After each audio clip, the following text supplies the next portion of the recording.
This is Pigeon Creek, Indiana. Shown are Abe, his stepmother Sarah, and his father Thomas.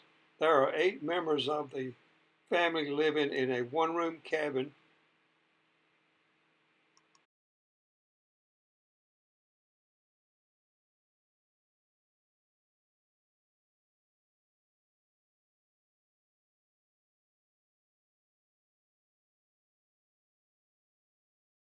Abraham Lincoln, the rail splitter. Broad axe. Look, he's always got a picture with a book and an axe. The rail splitter, 1816. The Lincoln family moved from Knob Creek in Kentucky to Pigeon Creek in Spencer County, Indiana. Abe was 17, standing 6'2", weighing 160 pounds. He was a strong man, physically powerful, and could strike a maul with a heavier blow than any man, as well as sink one deeper. His political supporters later used the image of rail splitter and Honest Abe from backwoods of Kentucky and Indiana as campaign slogans. And here he is, the rail splitter. And look, he's got this maul, wooden maul, and you use like a tough wood, like dogwood, as a wedge. That was a lot of work doing that. Abraham Lincoln left his family and moved to New Salem, Illinois, where he became a co-owner of a store with William Berry. In 1835, his business partner died and left Lincoln indebted.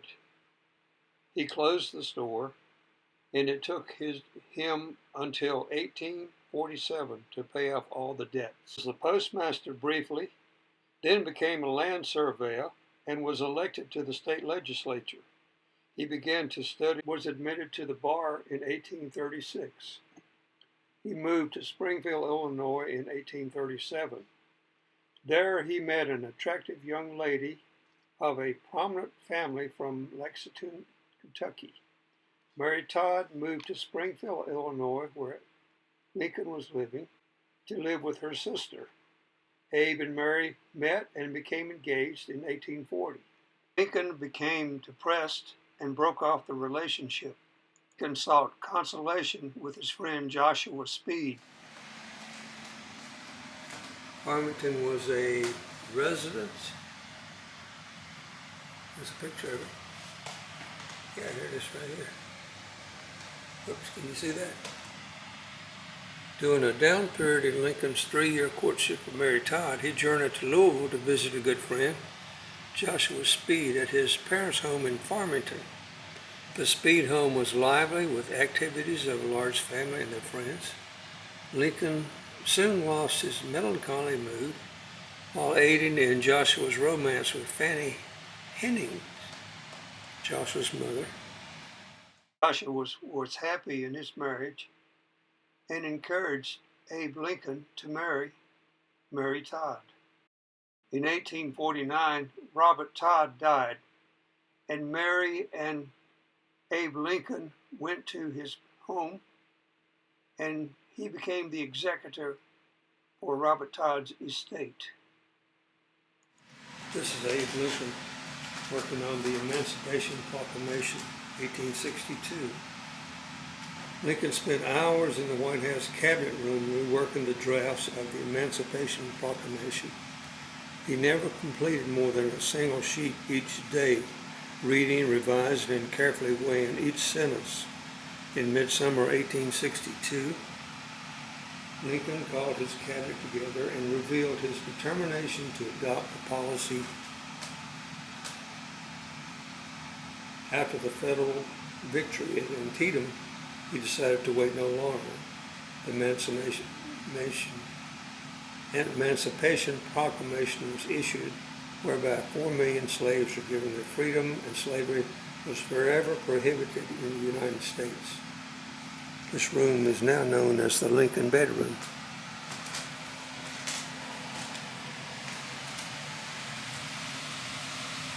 Andrew Jackson there in the photo above the mantle. There's Washington crossing the Delaware. Emancipation Proclamation.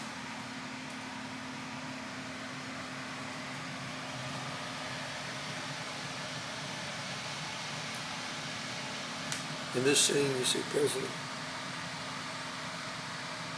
This is what I just read.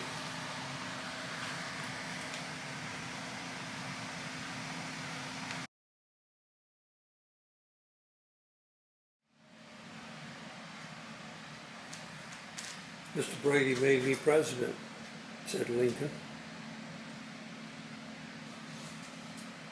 Here he is with his son Tad.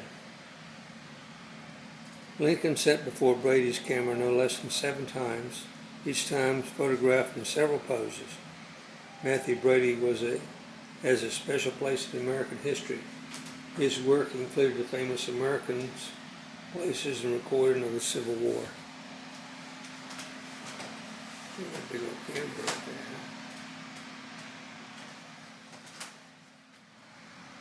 there. The Westfield, New York, the first Republican newspaper printed in the USA. Westfield celebrates a historic day. And this is 1999.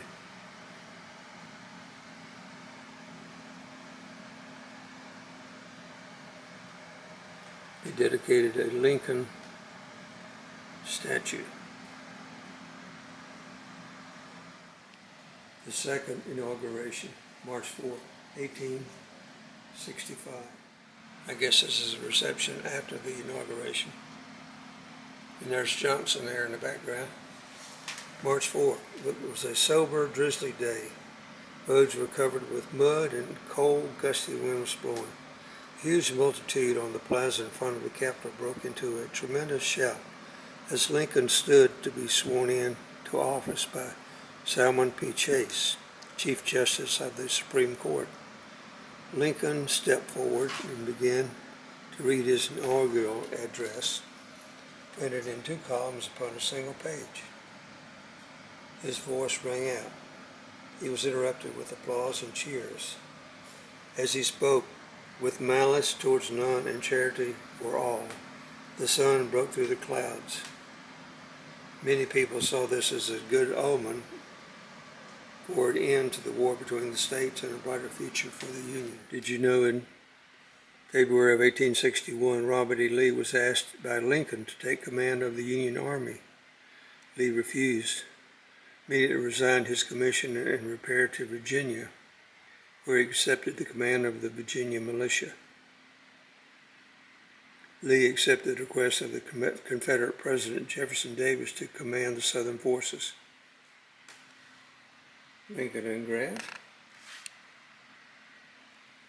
This is a surrender at Appomattox. The amnesty oath. On Palm Sunday, Lee and Grant met at the McLean home in Appomattox Courthouse, Virginia. U.S. Grant, in his mud-spattered boots straight from the battlefield, drafts the document while Lee, sitting in a simple cane-backed chair, rests his hands on the surrender table. These 2 great generals signed the agreement which allowed the South to keep her dignity, the North to show compassion, and the end of 4 bitter years of civil war.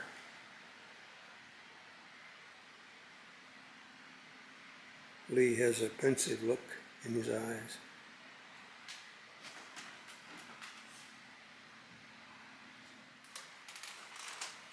Ford's Theater, April 14th, 1865. That's John Wilkes Booth. There's the doors slightly open there.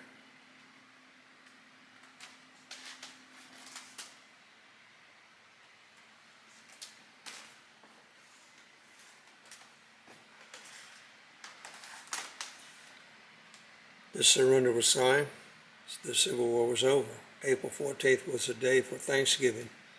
Lincoln had chosen to attend Ford's Theater, where the pauper Laura Keene was performing in a comedy Our American Cousin. The president, who greatly enjoyed theater with his wife and their guests, Major Henry Rathbone and his fiancée Clara Harris, were seated in box 7, which had been specially furnished for the presidential visit. John Wilkes Booth entered the theater, ascended the stairs unnoticed by guards. He entered directly behind Lincoln and fired one shot. The president slumped forward in his chair. Booth fought to the railing in the box, catching the spur in the flag. As he fell to the stage, Booth fractured his left leg, but even so dashed across the stage shouting, "Sic semper tyrannis," thus always to tyrants. Seconds later, he disappeared into the night. The wounded president was carried across the street to Peterson House. There he lingered until 7:22 the next morning. He never regained consciousness.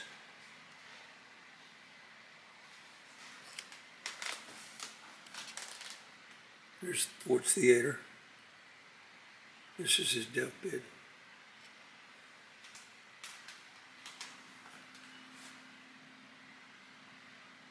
The New York Herald, April 15th, 1865.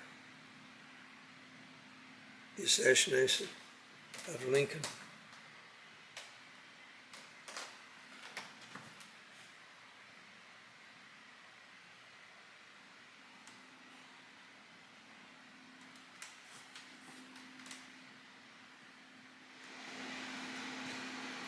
The Lincoln funeral train. The nation was shocked upon hearing of the assassination of Abraham Lincoln. While a wounded nation struggled with this national tragedy, First Lady Mary Todd Lincoln quickly decided the president should be buried in Springfield, Illinois. Lincoln's body left Washington on April 21st via train to Springfield. The train retraced the route taken by the president-elect in 1861. Multitudes of mourners gathered at each stop to remember their lost president. His body arrived at its final stop in Springfield on May the 3rd, with burial following the following day.